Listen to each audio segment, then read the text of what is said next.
Good morning সবাইকে। আশা করছি সবাই খুব ভালো আছো, আমিও ভালো আছি।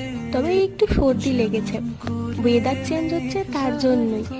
আর আজকে আমি ঘুম থেকে একটু লেট করেই উঠেছি, কারণ আজকে আমার ছুটির দিন ছিল, সানডে। ব্যালকনিতে বসে পড়লাম আমার ব্রেকফাস্টটা নিয়ে। দেখো না, চারা গাছগুলো কি সুন্দর বড় হয়ে যাচ্ছে। আজকে ব্রেকফাস্টে ছিল পুরি আর ঘুগনি, বেশ ভালোই ছিল খেতে। যাবতীয় আরও ছোটো মোটো কাজগুলো আছে, যেগুলো সারা সপ্তাহের পেন্ডিং কাজগুলো থাকে, নোটস লেখা, অ্যাসাইনমেন্ট লেখা, এই সবই আর কি। স্টুডেন্ট লাইফে আর কি কাজই থাকবে বলো। তারপর এই দেখো না, সামনে আমার বুকশেলফটার মধ্যে এত ওলট পালট হয়ে আছে, সারা সপ্তাহে ওলট পালট হয়ে যায়, শুধু ছুটির দিনটাই পাই গিয়ে একটু গোছানোর জন্য।